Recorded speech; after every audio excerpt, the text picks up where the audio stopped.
Lá se vão aqueles anos dourados, anos do romantismo, época da inocência. Dias longos, em que se suspirava pela liberdade perdida. Enquanto a mão de Deus abençoava o país, Bauru sonhava com uma faculdade de engenharia. Eu me lembro como se fosse ontem. O prefeito Nuno de Assis convocava os líderes da sociedade para uma verdadeira batalha, que duraria 2 intermináveis anos. Muita gente nem acreditava, mas o cenário já estava pronto. Uma construção abandonada à espera de vida nova. Incansavelmente, nossa gente visitava o governador. Foram idas e vindas esperançosas no glorioso bairro da Aclimação em São Paulo. Era uma desenfreada luta pela autorização do Conselho Estadual de Educação. Foi preciso criar uma fundação. Como num passe de mágica, os bauruenses assistiam à assinatura da lei que instituía a tão acalentada Fundação Educacional de Bauru. Até Americana entrou na história. Até os estudantes entraram na história.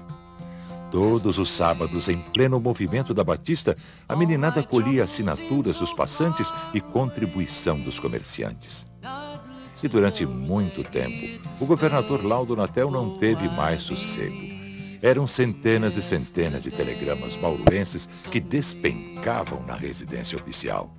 Quantas recordações daquela epopeia interminável.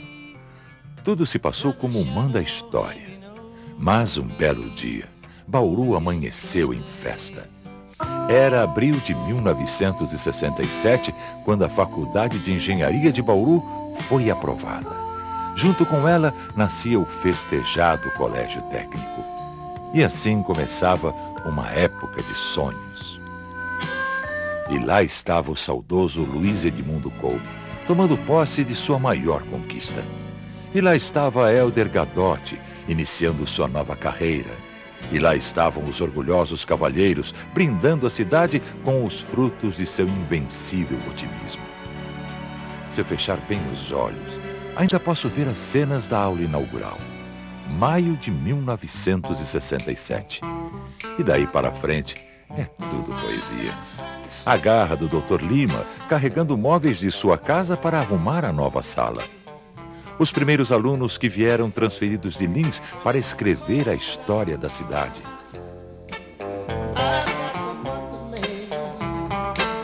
Os meninos anônimos que mais tarde transformariam-se em ilustres personalidades do mundo. O Bedel Silvio Santos, que sabia de cor o número de todo mundo. José Silva, o zelador, que não desistia nunca. Os novos colegas que chegaram em 1968 com o curso de Engenharia Civil e em 69 com a recém-inaugurada Engenharia Elétrica. Os professores vinham de São Paulo, de São Carlos, chegavam logo cedo, no primeiro trem da manhã. Ninguém jamais iria esquecer a garra daqueles primeiros professores. Foram nossos grandes mestres que só fizeram crescer a reputação da Faculdade de Engenharia de Bauru. Que saudade das festas da cerveja, dia 13 de maio, na recepção dos bichos. O primeiro time de rugby do interior do Brasil.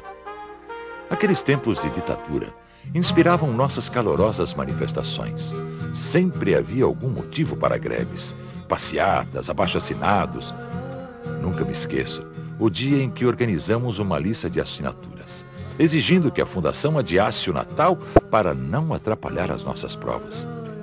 O diretor Armando Pacheco indeferiu o pedido pelo excesso de compromissos do Papai Noel. Eram tempos curiosos aqueles. E o Brasil seguia a sua história, iniciando o capítulo dos festivais. É claro que nós não podíamos ficar de fora.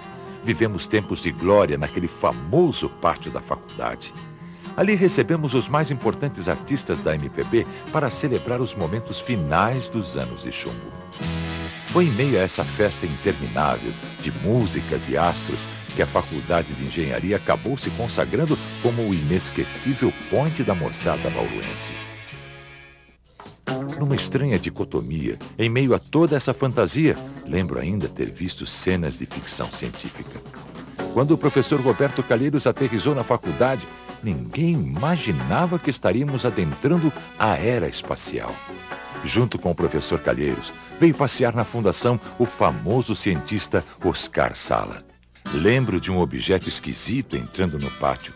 Alguns anos mais tarde, a faculdade inaugurava um dos primeiros institutos de pesquisas meteorológicas do Brasil. E lá se iam os anos de paz e amor. Mas a década de 70 foi literalmente assinada pela COF 72. Uma turma quente e agitada que acabou por inventar a noitada de Bauru. E assim começa outra longa história. A história do Ciente, e quem ainda não ouviu falar do famoso Ciente. O Ciente que começou com o rock e atravessou mais de uma década embalado ao som da discoteca.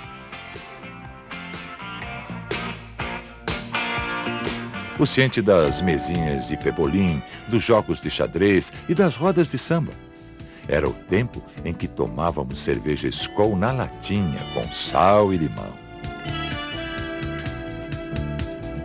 O Clube dos Estudantes, cuja presidência era disputada de forma apaixonada e febril. O Ciente, onde tudo acontecia.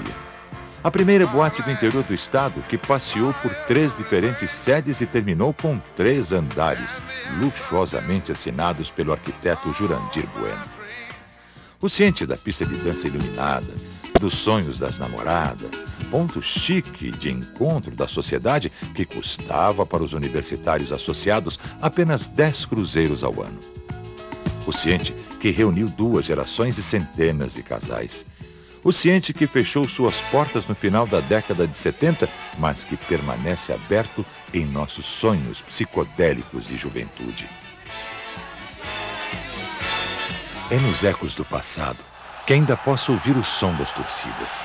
As classes interrompendo as aulas para assistir à chegada dos vitoriosos esportistas e jogadores. Professor Gualberto e os seus jovens campeões. O ainda desconhecido Nuno Cobra e seu time de rugby. A Faculdade de Engenharia de Bauru consagrou inúmeros atletas.